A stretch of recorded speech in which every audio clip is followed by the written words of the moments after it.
there's a turn of phrase, less is more. And this there's a sugya of less is more. In Gemara Sanhedrin, in Kaftes and Aleph, Amar Chizkiya, Minayin Shekol Hamosif Goreya. How do we know that when someone adds, someone who's Mosif actually detracts?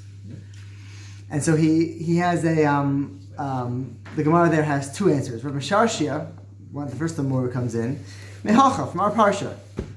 Both answers are from our parsha. Rav Ashi will also go to our parsha. He says from the Kafhei pasuk Yud. Which parsha? Truma. Parsha's Truma. Regarding building the Aron. Va'asu Aron azashitim amasayim v'chetzi arko. There was a 2.5 amos is the width of the or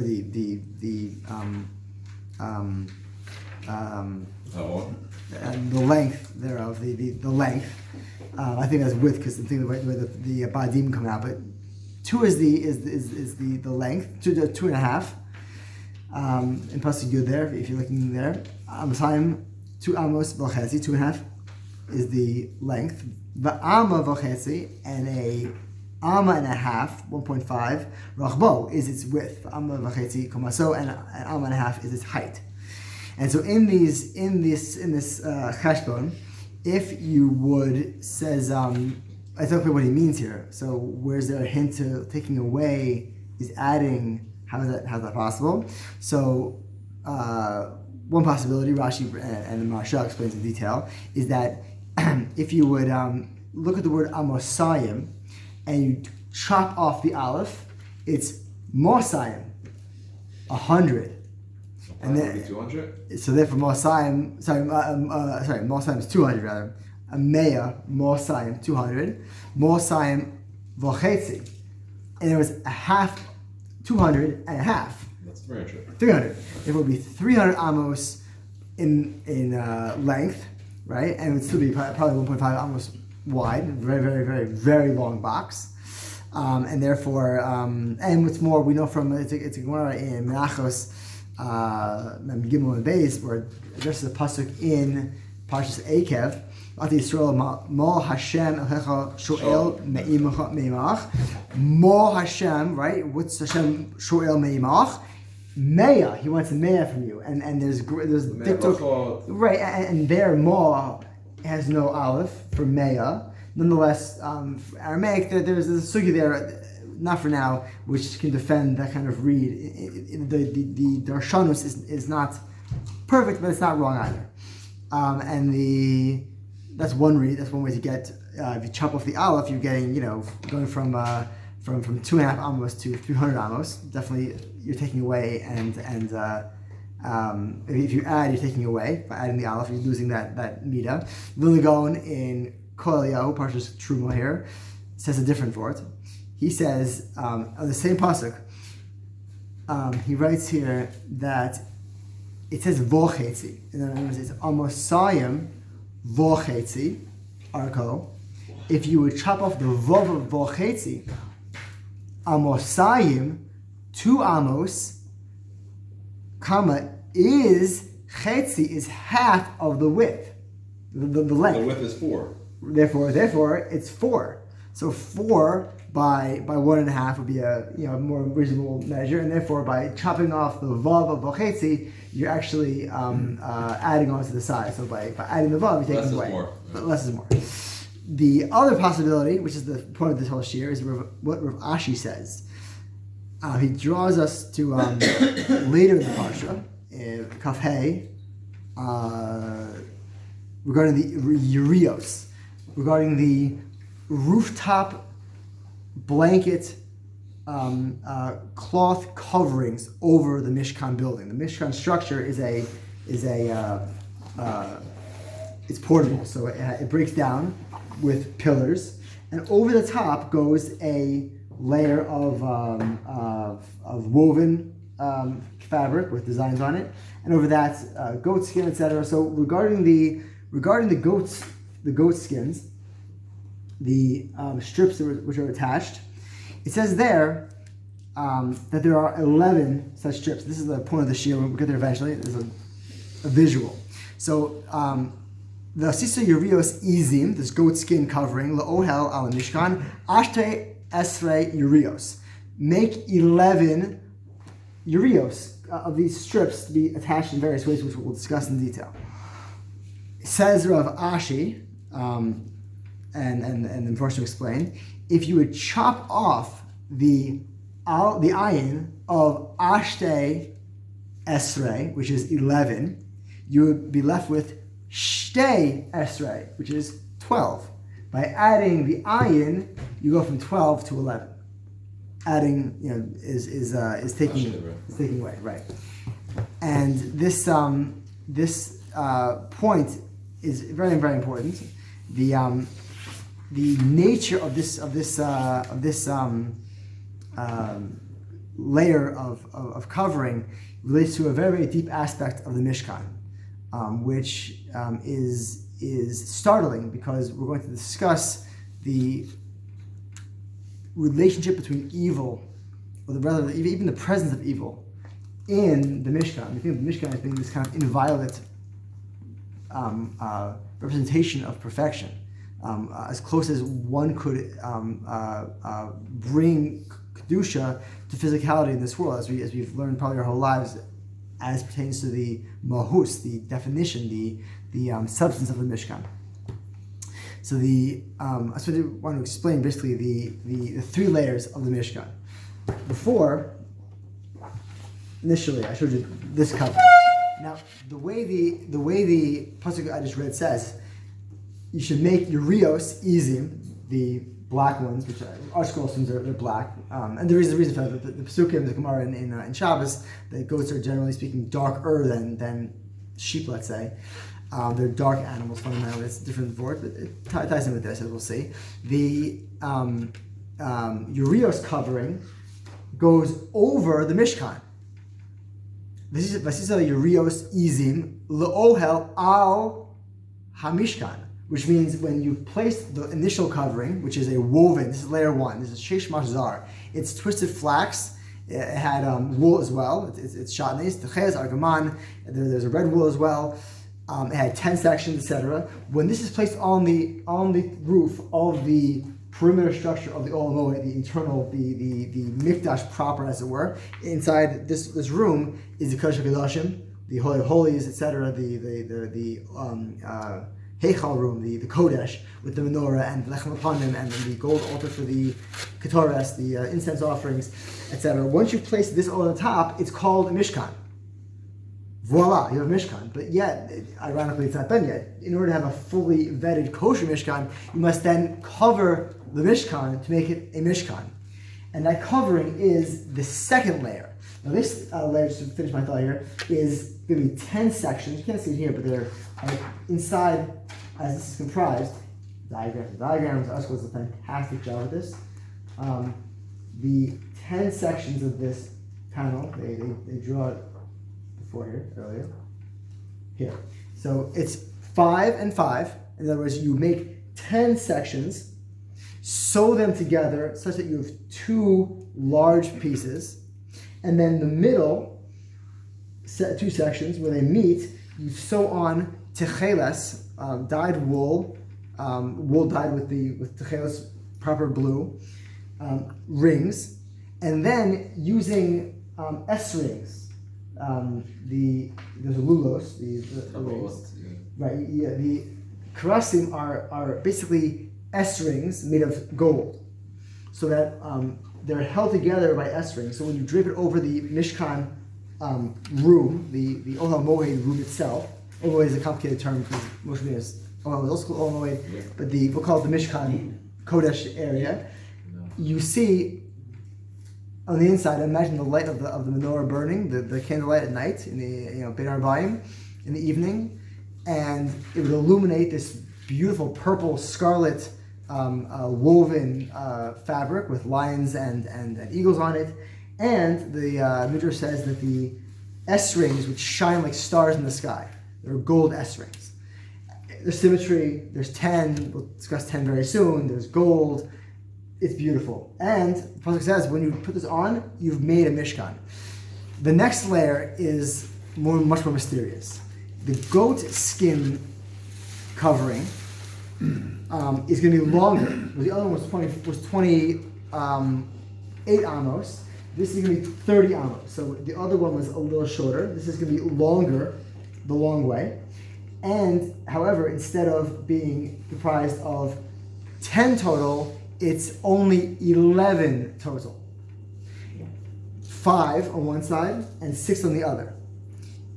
Joined together with S rings made out of the regular dark goat skin, wool to make rings, lulos, and the S rings here are going to be nechoshes, which is copper, made of bronze. It's a discussion in we'll call it bronze, not gold, nechoshet.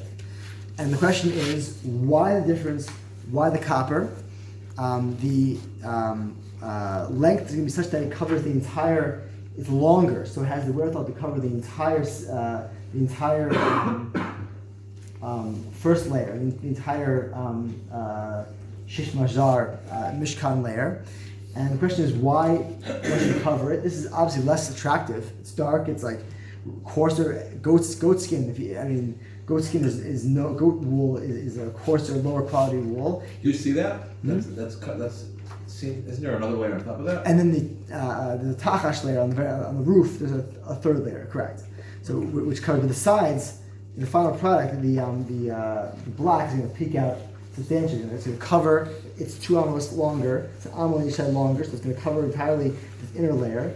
And it's a very mysterious thing. And the questions we have to be asked, the Holy Ari is going to ask, and this is Noam Melech, and that's the Noam Melech in next week's parsha, but it's in the. If I pass it around, my ethos is. All right.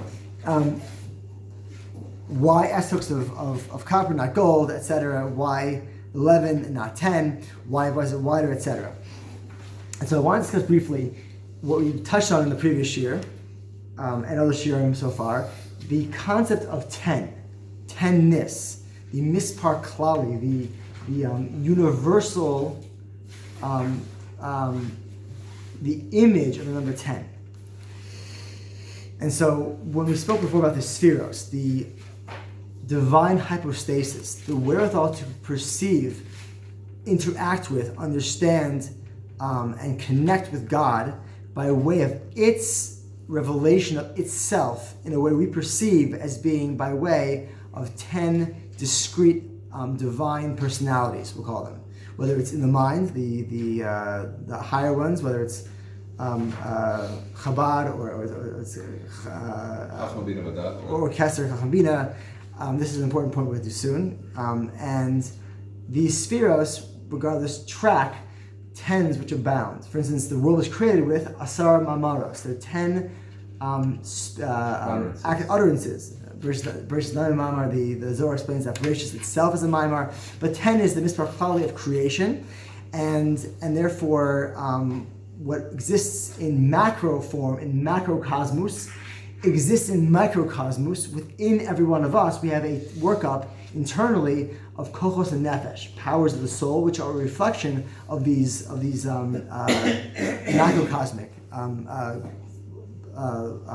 long, big form spheros. And humanity itself, the Mishkan itself, the Mishkan is built to be like this. The Mishkan is a miniature world. The Tanchuma in Parshas Pekudah, it's worth reading the whole thing. Kasiv Hashem, b'chochma yasad oretz. Hashem made the world with chochma, it's Pasuk in Mishlei.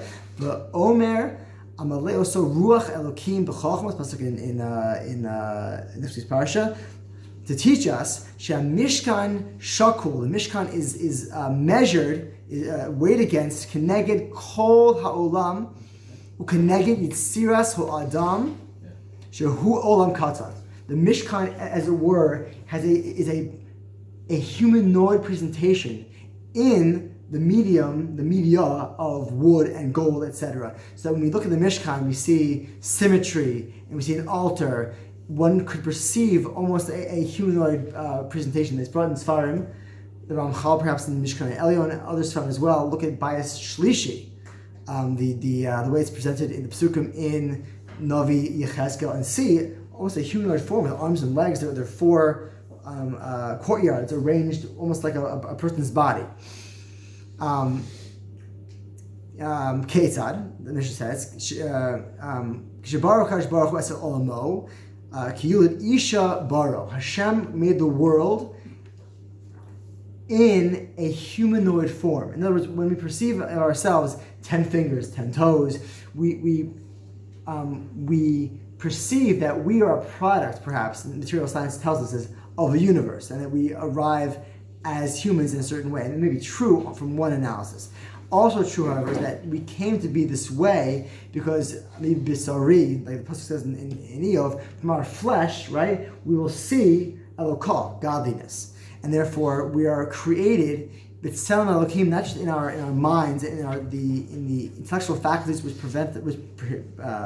give us the ability to see God, but also in our physical bodies, which we touched on before with Rabbi Pollack and with Rabbi Shevetz. It's a klal in Kisvei Rizal and Kabbalah B'chlal in Zohar. Parshas Truma, Parshas Vayera, and Kuf Gimel so recently. I mean, it's endless. And the Mishkan is emblematic of this concept. And so he says, as pertains to the Beis HaMikdash itself, Ma Yolud Isha Matchil B'Tiburo Umutach Lachan Ulachan L'Rabash Shlodim. Just like a person is created from his belly button. So we are what we're called in biology deuterostomes. We're created from our lower torso. So whether the belly button is a way of saying this lower abdominal creation thing, or it's because our nourishment as babies comes by way of our belly buttons, the navel. Be as it may, there's a notion that from there we are created, and from there we expanded in all four directions to create a person in utero. So to the world, the Midrash finishes. This comes from what? The Midrash Tanchuma, Parshas Pekudei. So to the world was thrust forth and came from the Evan Shasiya. In other words, in Panemius, in a metaphysical analysis, all of material reality derives its metaphysical life force and source in the limestone precipice of a mountain 2 hours south of us in Yerushalayim.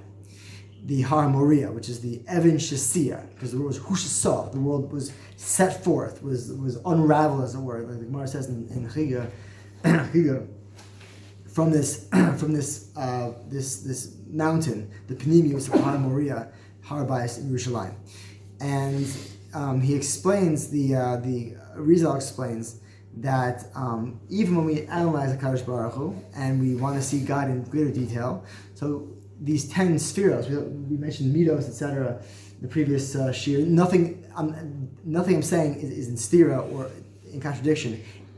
When you learn enough of the Sfar HaKadoshim of the Ari and his Talmidim, you see it's all one limud, and it's not my agenda here not to harmonize all of it, but nonetheless, for instance, the 10 spheros break out into what are called 5 partsufin. There are 5 faces, 5 personalities of the Kadosh Baruch Hu, which radiate when those spheros come together. In the last presentation, Rabbi Pollack mentioned the 4 letters of the Kadosh Baruch Hu's name. He's right, and he would agree, as with Rav Chaim Vital, Zatzal, that the Yud has really 2 parts. There's a point of the Yud and the Yud of the body of the Yud.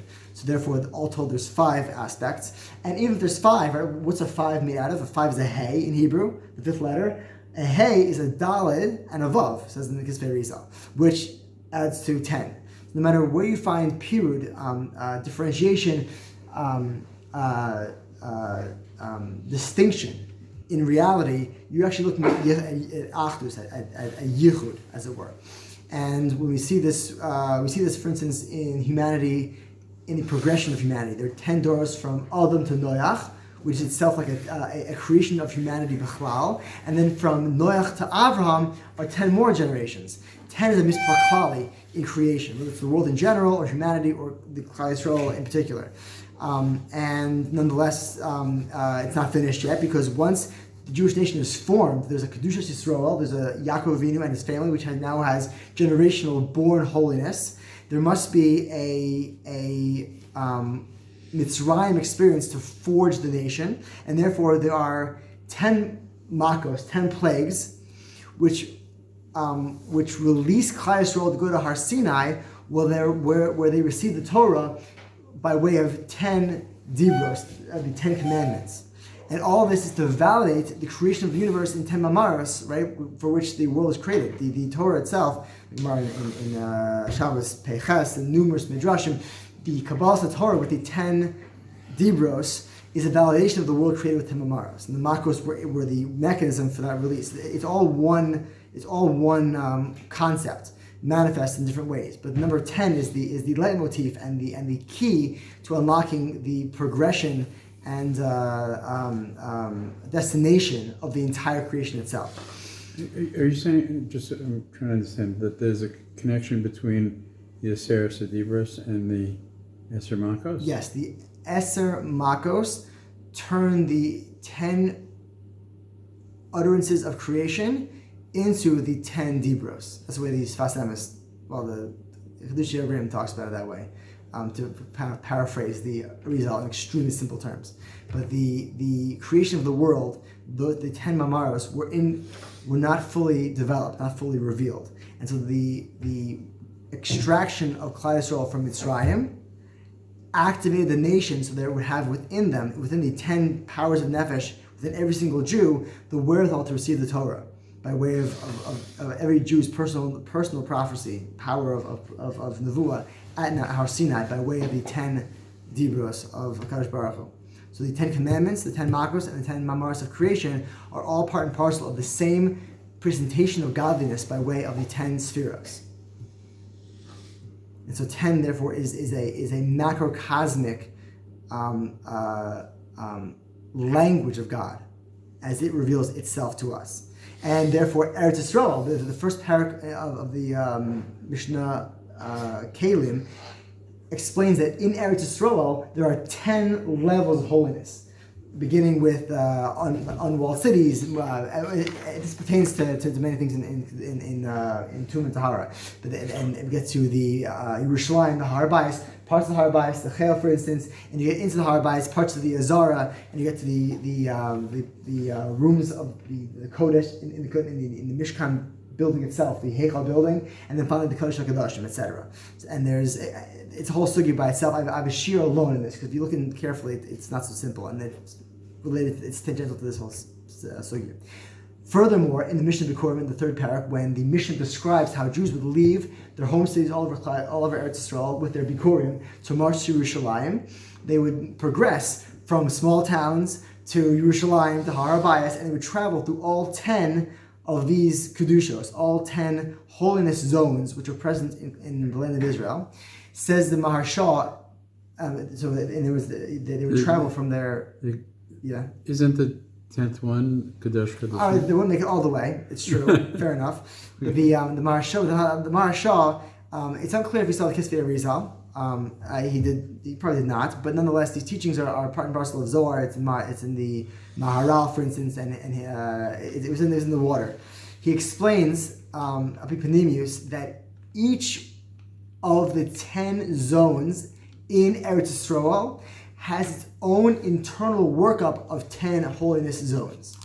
So in other words, when a person comes to Yerushalayim, the city, outside the Mikdash, has within it its own internal workup of 10 holinesses. And then you go to the base of Mikdash, the Har Bayis by itself, the external zone of the Temple Mount, that itself has its own 10 holiness zones, as it were. So we see, as a rule, whatever there is in macrocosm exists in microcosm. Whatever is in Klal exists in Prat. And what's more, the Kodesh Kodashim, the different Yomim says that Shlomo had 10 menorahs in the Kodesh, rather, in the Heichal room, etc. The Sefer Yetzirah says there are 10 spheros, but not 11, 10 spheros and not 9. In the first paragraph in the Yetzirah, multiple places, he explains this, and the Sefer Yetzirah, the primary text, belabors the fact that it's 10 and not 11, 10, not 9. When we speak about spheros, it is only 10. Like Rav Pollack said before, it's one or the other. You can't play with 11. And the question is, why? What's wrong with 11? What's wrong with having one more? why is adding to the spheros, putting one extra, detracting by ruining the whole system? The skins were 11, right? This is it. So when we say that there's 11 and not 10, when we add one more, in other words, you might think that if there's 9 and not 10, that's bad because you're missing one. In Kabbalah's Sfarim, that's not true, which is not for now. Because when you take away, there's always a force which will come in and fill. Not for now. But when you add one and you take a system which is otherwise perfect and you stick one on top of it, that is a demonic vessel. That creates in the thing with 11 the wherewithal to contain evil. And so the question by this is that if 11 is a symbol of evil in this system, a symbol, I use the word symbol because I have no other vocabulary. But when I say symbol, I'm not speaking in metaphor or in terms of sigil in the philosophical sense of an image. I mean that the goat skin panemius, the physical hair of the goats which are sewn together for this level of the Mishkan covering becomes in physicality a platform for tangible evil. The question is, so what shaykhs does that have with a Mishkan? This is like the Hovner in Yiddish means like the super holy Mishkan. Why would there be a layer of evil on the Mishkan covering it? And so the Arizal explains it in a few places. I'm going to distill it for all of us, but that when you have an external superfluous layer in anything that will always be like an extra actor, right? Like if like three's a company, if you have two people who are good friends, right? So if you're missing your friend, you're all alone, you miss them, you wish they were there, but if you're a healthy person, you can cope without them. If you're planning on being with a good friend all day long, you know what I'm saying, having a certain experience, or like 2 or 3 guys, and then suddenly you have extra people coming along with you, they ruin everything. A wingman, the wrong person, tagging along is often, usually, and then metaphors, worse than having too few. Because the extra actor will stymie the wherewithal for the group cohesion. And so if 10 is a template for creation, etc., then 11 will be an extra thing. A metaphor which is helpful to think about here is I guess in a template for destruction. Think like in a sukkah, you have like sukkah lights. In some parts of the world, they're popular in December, but in Eretz Yisrael, they're popular in Tishrei. Yeah. So you have a chain of lights, right? So let's say you have 10 lights, right? So you have 10 lights on this string, and you have 2 wires because you need a circuit has to go through. So you plug in the lights, power flows through all the bulbs. Each one has its own independent load. It draws off the wire, the power in the wire, and lights up. Now, in an ordinary old-fashioned, the way this used to be, back when, if you would unscrew one of these bulbs or it would break, that would disrupt the whole system, the whole thing would go dead. Or maybe the ones after would go dead, you'd ruin the whole system, the whole circuit by one bulb being out. If you unplug it and there's no power in the wire, the whole thing is done. Let's say you had an 11th fire. Let's say you had each one of these bulbs are incandescents, let's say, they're fire, whatever they are. They're filaments that are burning, and then you had a fire on the wire. The wire short-circuited. There was some kind of, whatever it was. It was whatever it was. I think it was overplayed. They did very good work in general. I found it. But bottom line is the work is shoddy. The problem, and the wire catches fire. That extra fire, that extra light on the wire isn't simply an extra light. You would say, okay, well, I bought 10, and like I got an extra. It'd be a disaster. It'd be terrifying because you need 10 for the system to work, and the 11th power in harmony is just the power in the wire. So you wouldn't say I have 11 here. I have 10 bulbs, and I have the power in the wire. You would say I have 10 bulbs, and the power in the wire is the bulbs. The bulbs, their vitality and their radiance comes by way of the power in the wire. This is my Rebbe's mashal. I not like it, but it does what it can do by way of the Tikkun Zohar, which is a piece of Zohar. We say many people say it's in good Siddurim. They publish it in the front of the Siddur. Some people say it before Kabbalah Shabbos, before Mincha Erev Shabbos. In the Pasuk Eliyahu, we say that. I copied it in English to make it easier. We'll for time. Paraphrase, but we say that you you are hidden within all of the 10 spheros. And you are manhig, lahagabahon, almin tesimin delois galin, almin dis galin. You run hidden and revealed. And within them, you are revealed to the whole world. And therefore, if you're in these things, there's no such thing as separation. When the circuit runs, yeah, we perceive different lights, but it's one circuit. And therefore, the you, God, you are the power of these things. When we say spheros, the Zohar here says that if you take one sphere out and worship it, this was an anxiety in the Middle Ages, where people who were unsophisticated, as moderns, were much more sophisticated. We had the wherewithal in a world of quantum physics and electronics, where we had to reset batteries and alarm clocks. We understand things conceptually in ways that people who were more simple in previous doros couldn't, they couldn't fathom. So it's possible in our world, it's easier to learn these things, which is why it's popular. But nonetheless, the idea of isolating one sphera and saying, oh, chesed, loving kindness, this yira thing is terrifying, gevura is terrifying, keser is keser, why do I want to mess around with netzach and hod, what is this? So I would isolate such a thing, God forbid, and treat that as my address for all things. You're idolizing the sphere, you're perverting the whole thing. Even in Judaica stores, they sell gold, two-dimensional, more or less, drawings of the spheros that hang in your house. The Rishonim would plot; they would faint in fear of a Jew doing this. These are diagrams to express in two-dimensional mashal what exists in reality within everything. Not that there's a linear pole of balls, but rather everything in reality. If you had a knife, a metaphysical blade, you could peel away the levels of reality in a book, in a stender, in seltzer, and reveal more and more panemius, more and more inner qualities to those things. And therefore, my point is, the point of the Zohar here is that when you isolate any of these things, you ruin the whole system. And therefore, would you treat the energy force which fills that wire as an independent thing and say, okay, you know what? Why mess with these? If I'm idolizing in this poor mashal the lights, the spheros in this circuit of circus lights, why not worship the power within the lights, right? Which is God itself, which is not a bad idea. But when you isolate any one of these things by itself and create a system in which you have 11, in which you add to the whole system, you take away from it. The Rizal says this in many different ways, and it'll make more sense, I think, as they go further. But the Rizal's point is that the outer tent roof, the covering, has 11 sections, because 11 means that there's an alienation. 10 is harmony. 11 is alienation. Therefore, the 11 sections can't be part of Mishkan. They're not called Mishkan on the pasuk, and they can't be intertwined either physically or metaphorically within the Mishkan itself. And this relates to why these 10 sections are made of goat skins.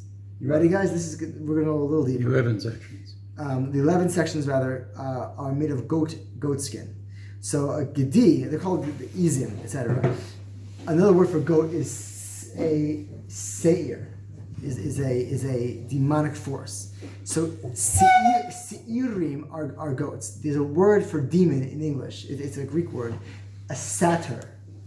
So it's understood, linguists understand that satyr is not a Greek word. Satyr may be from a Semitic root, and it might be seir. Seirim are demons, right? There's a pasuk in Yeshaya, in Eretz Gezerah, in a wilderness where there's a place of Tuma, Rishus Harabim in Kabbalah Sfarim, multiplicity, which is the opposite of Yichud, which is a place of where demonic forces have reign, as we said before. When there's 10, there's harmony. When there's more, there's Rabim. It's a platform for demonic energy. So in the Parak Gimel in Yeshaya, and in Eretz Gezerah, Useirim Yerakdu Shom. Seirim, demons dance there. In Yeshaya Lamed Daled, we learn about we hear mention of the queen of all demons, who we know. Anyone who's learned anything of Kabbalah, Midrashim, etc., we know. Right, and I will say her name. I'll read the pasuk. I'll say her name in the pasuk. which is mutter. The chodeos. The so'ir al re'ehu yikra ach sham hirgia lilis umotzo lo manoyach. That she has a place to rest in a place of seirim, of demons. A so'ir. Even though nowadays the goyim like they associate like a goat. A goat is like the devil.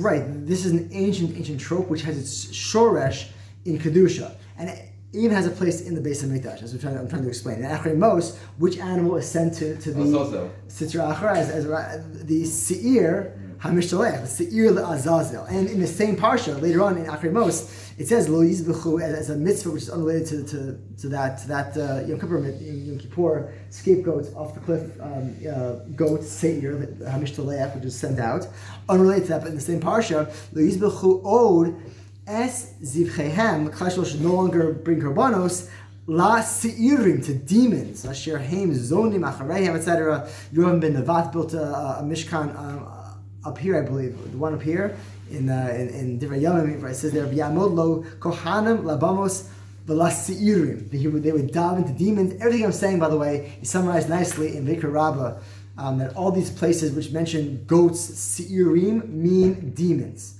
Shindalets. And the word itself of seirim, which is goat and demon, the shoresh is like se'ar, which is hair.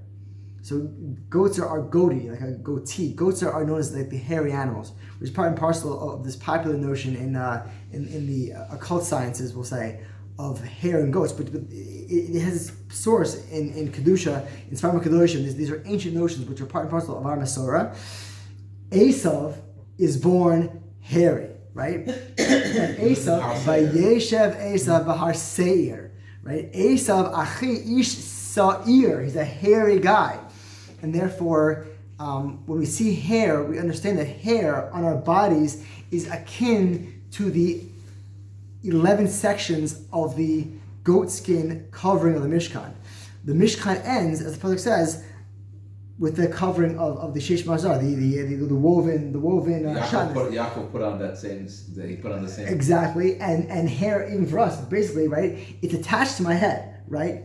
The hair is part of my body, in my arm or in my nose, right? But it's dead. In other words, at the root, it's alive and vital, and then it dies, but it sticks on. So I have this dead stuff on my body. It's part of my body. If you pull my hair hard, I could charge you for a simple assault. You know, in a court, I assume in Israel it's the same thing as in America. You're attacking me. You're holding my hair, and it's not really my body. If you cut my hair against my will, that's also an assault.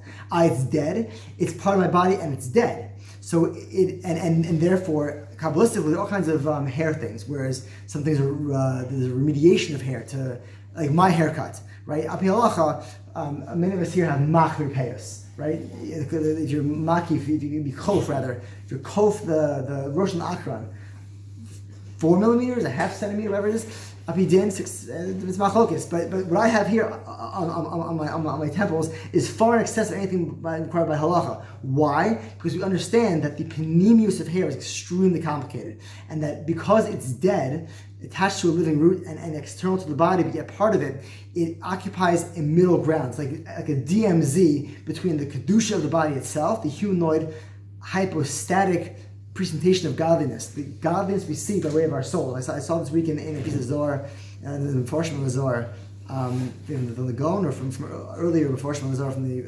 Rishonim, that if you imagine the human body radiates God, Kaviyachal, this is from Rishon, but it's a modern kind of image. You would make like a box with a candle inside of it, and you cut like a window on the side in the shape of a person.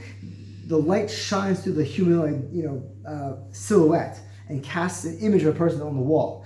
Okay. Every person's physical body radiates a divinity through all its organs, limbs, etc. We hold the Kiddush cup with our right hand. We do things with our left hand. There's certain things which are required parts of our body in particular. If the tefillin knot is off-center, certain things it doesn't work. It's not just specifically because there's like a technical need to discharge a mitzvah by way of a mechanical action.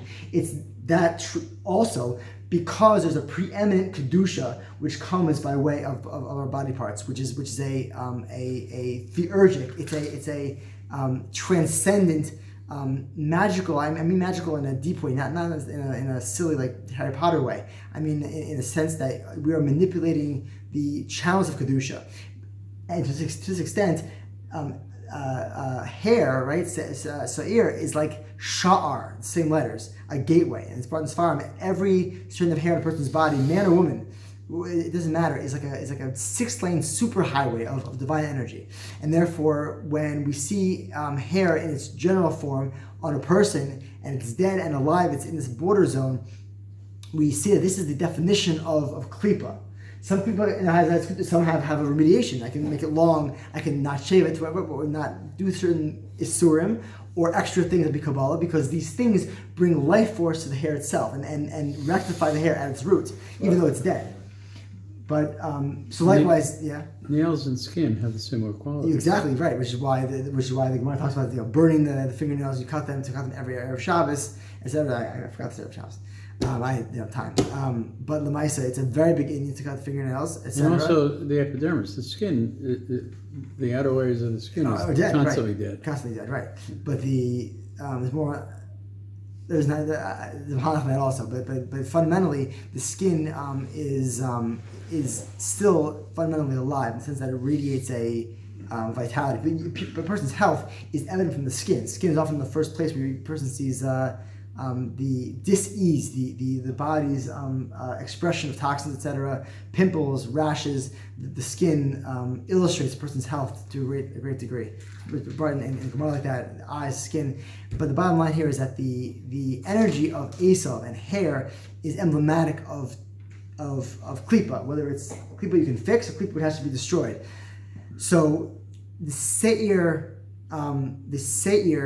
of Esav, Har Seir, down Har Edom, is in a no man's land in between Har Sinai and Eretz Yisrael, right? Har Sinai, pasuk in Tehillim, Hashem Bam, Sinai B'Kodesh. There are thousands, tens of thousands of Malachim who are Har Sinai, and we find that Har Seir is on the way from Har Sinai to Eretz Yisrael.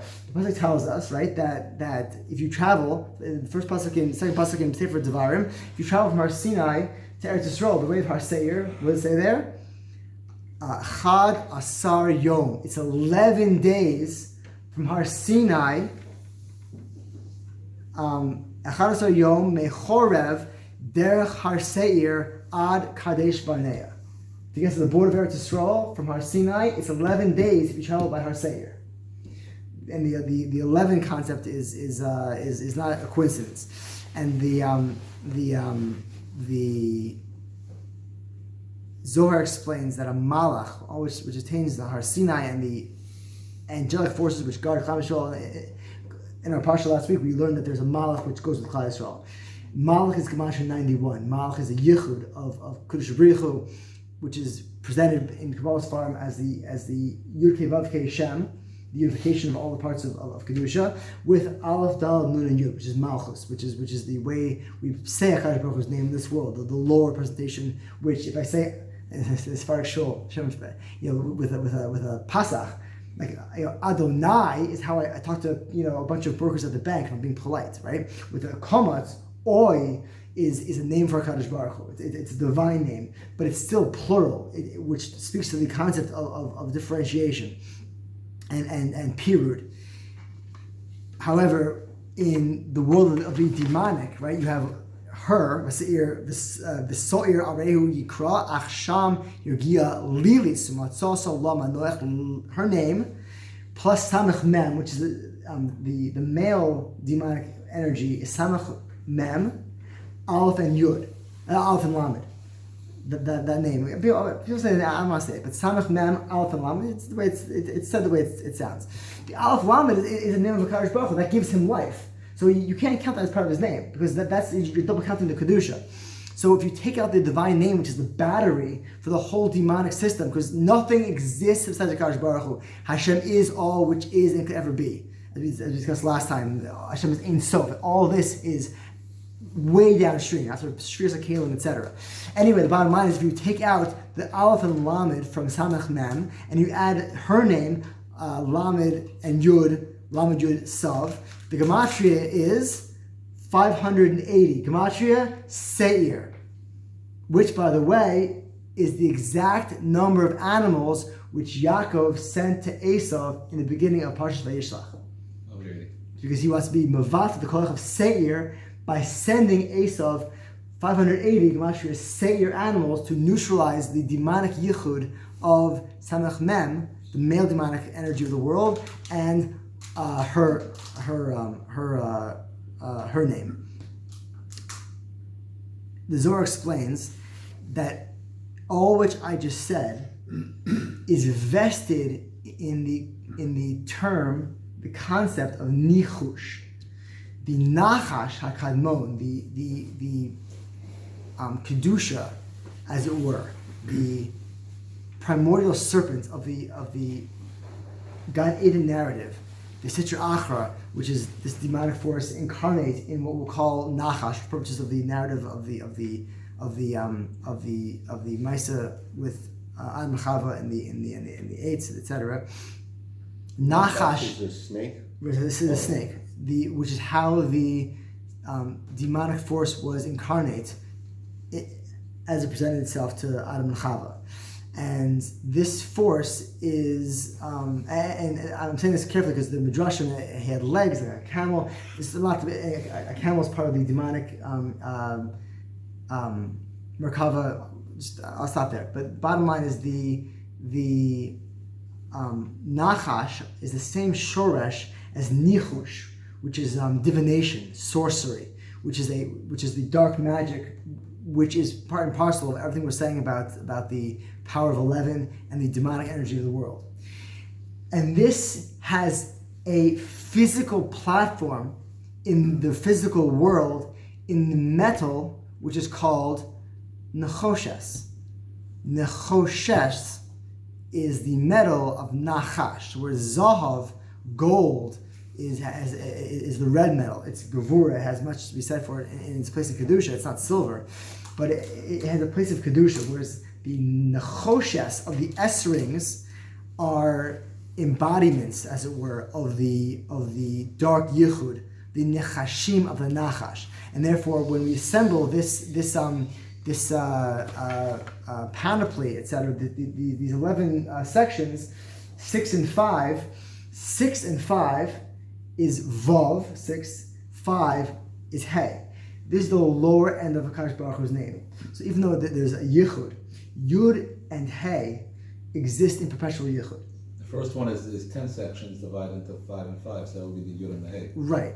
And especially said, just to keep it simple for I'm finished on time. But suffice to say that when we say Hashem's name, Yud and Hey, look I'm all from it. I'm anxious because if I say the name Ka with the Yud, I'm saying a name of HaKadosh Baruch Hu. Vav and Hey, I mean, when it comes to writing, test Vav, we have our things about it. But bottom line is that Vav Hey is not really a name. It doesn't express godliness in any meaningful sense. It doesn't communicate godliness as we perceive it in Hebrew language. Because Vav and Hey represent a world of pirud, differentiation, a world where evil is present. In our world, we perceive evil. We perceive good and bad, shadow and light, etc. Because we live in a world of differentiation, a world after Shvir Sekalim. And therefore, we live in a world where we do a mitzvah, l'shem yichud. We want yichud, husband and wife, chassan and kala, lechadodi, all which we sing and say in so many of our prayers, imply that we want to unify ourselves. We want to make this world a platform to receive and express godliness. We want to be a meshutaf for the Kadosh Baruch Hu, massive rachis, however you want to say it, however the Midrashim express it in myriad ways. We want to unify this world and find, discover, and participate in the unity of this world. That implies that we see the opposite, and that's why we express this in terms of Vav and Hey being separate, being the Shchinas and Galus, and therefore this section of the Urios is arranged with a Vav and a Hey by way of Nechoshes. And this is why, by the way, we send a goat to be the Sir Mishtaleach. The Ramban explains that instead of seeing this as this kind of, or looking at the demonic as like some kind of scary movie, it's like poltergeist, like some kind of terrifying, parallel chas v'shalom force with God. Like other religions have a dualistic approach where they see God warring with an evil in the world. Whether they're Zoroastrians or they're Christians, it matters not. They have this dualism. To express this in simple terms, the Ramban explains a whole lot of Zohar. The Zohar, for instance, says that when you wash the blood of a bris milah and the orla, which you bury in sand, the minhag is after you cut the orla off a baby boy's in the milah orla, that skin, the foreskin, is then buried in sand for various reasons. The Zohar explains that the blood of the bris milah and the foreskin itself being buried in sand is what it says in Zohar, and the Ramban will explain, like a korban, like a sacrifice to the Sitra Achra. We are sacrificing to the demonic. Oh my God. So the Ramban explains by way of a mashal. He says, imagine you have like a duke who has a province in a kingdom. So Kozman, the duke is alone in his castle and in his province. He's the man. There's an emperor, there's a king somewhere, and he has the power, but he runs the show. When the king comes for a long weekend by the duke, right? The king takes over. It's the duke's castle, it's his domain, but the king is in town. The king gets the duke's bedroom. The king runs the show. And would there be a feast for all the king's ministers traveling with him and for the whole province to come? The king sits in the duke's chair, at the head of the table. The king, as it were in Yiddish, fears Tish. He runs the show. And so if there's a minister in the king's cabinet at the table, and the king wants to honor the minister with a plate of chashuk, the first portion of a certain course of, they bring out the pig with the apple in its mouth, this fancy dish, and he wants to feed the minister this dish. So the king will have the duke, whose house it is, could you please send the first portion of this meat to that minister down the table? And so the duke himself, or one of his bishars, one of his waiters, will bring this plate to the minister. It's from the duke's pigs, it's from his livestock, whatever the hechtims is, and it's from his house, in his house, and he's bringing it on his plates. But the king is the one honoring the minister this time. So on Yom Kippur, when the Sitra Achra is off, he has the day off. 365 Hasatan, the one day that Satan is off, Man Yoma is Yom Kippur. It's safe to have a personal connection with these demonic forces, and it's then that Hashem tells us, send a goat. Take a seir, this demonic yichud, this thing which is emblematic of this demonic energy in this world, and send it, give it to this minister of mine, my subsidiary, this satanic force of the world, which is, after all, only one of a myriad of infinite forces in Kadosh Baruch Hu's world, and thereby neutralize it. It's against you, it prosecutes you, it's demonic in the world, it gets its life force by way of your gift on Yom Kippur. And therefore the Seir is dispatched to bring life force to the demonic and thereby neutralize it through its contact with Klal Yisrael. So when the Kedusha of a Jew on the holiest day of the year brings this demonic animal, a goat, to the Sitra Achra, that itself is the food for the whole year. It's the paycheck for the district attorney, as it were, for the prosecution, etc. And so he explains there a pasuk in Yechezkel, where this will close, where it says in Yechezkel that he's giving Musar, a harsh Musar, Klal Yisrael, in Tazayin there, B'tichi, as a big day, you guys are adoring yourselves, Taksim, Shimni, Uketarti, Klal Yisrael has done these things, right? Nosata lifneihem, and you put these things in front of these idols, etc. And all the stuff that I gave you, you're giving l'reich nichoyach, Vahi Neum Hashem, etc. Basically, you are going to give what I gave you. You're going to put forth in front of these things, these idols, these disgraceful statues, as a reich nichoyach. So that's the Ramban. Reich nichoyach. How could a Novi use a term like reich nichoyach as regards idolatry? He's speaking out in the harshest terms about Klal Yisrael doing sins. How could you call the offering of a Jew to an idol reich nichoyach?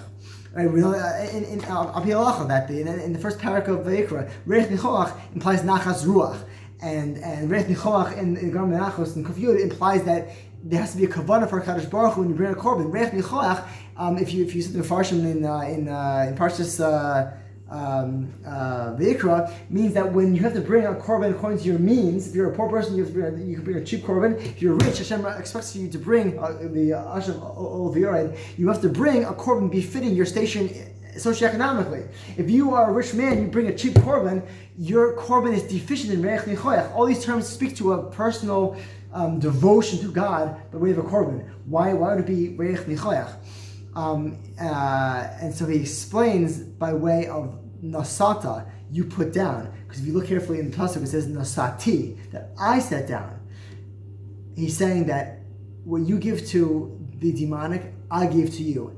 And just as in this situation in Navi Yechezkel, I gave you, Klaisel, all these goodies, all this good stuff, and you sent it in the wrong direction, so too there's a kosher way to do such a thing. And that kosher way is on Yom Kippur. If you desire that connection with the demonic, I made it a mitzvah, lichatchila, I want you to service and sustain evil because evil works for me. And if you desire, worshiping and interacting with the demonic, there's, I think within everyone, this fascination with the occult and with darkness and powers, like in any story involving a sorcerer or a warlock, part of us is like, yeah, cool, like I want that kind of power.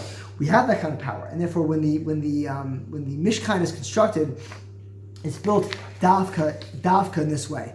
And the image with which I'll close, the Rizal explains in vivid detail all throughout his writings, Shakabanos by Shachris, the Ketores. The Ketores has how many ingredients? 11 ingredients. How could the Ketores have 11 ingredients? 11, it's demonic. The tikkun of Ketores is by its incineration. The Ketores are 10, the Spheros, and one is a makif, one is an extraneous, the chelbana, which is a disgusting spice. 10 spices of the Ketores, says the Gemara, increases nutrition galore. 10 spices are mamish spices. The chelbana is disgusting. That's like the malchus. The levona, the frankincense, it's himmeltic, it's otherworldly. It can't integrate. It's too high. The fact that there's 11 speaks to the fact that the Ketores is like unstable. It's inherently a platform for demonic, and therefore on Yom Kippur, the signature avoda of Yom Kippur, the day when the Seir HaMishtalech is sent to the Sitra Achra to sustain that yichud, the Seir HaMishtalech, the Kohen Gadol does this avoda in the Kodesh HaKodashim. He brings in Ketores with the 11 spices to be incinerated, and any day the Ketores is brought, it's brought to be destroyed. And there's a fantastic it's a Mishnah rather in it's a Mishnah in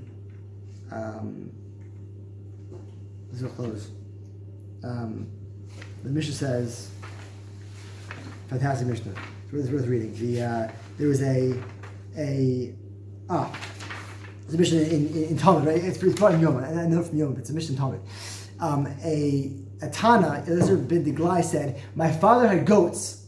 He said, easy how you love base Abba, but my father had seer, had goats, and Har HaMivchar, which is across the Ever Yarden. It's in modern day Jordan, across the Yarden from Eretz Yisrael, in the 11th zone. If Eretz Yisrael has 10 zones of Kedusha, the 11th zone is Chutz La'aretz. My father had goats over in the 11th zone, and they would sneeze when they smelled the smoke of the Ketores.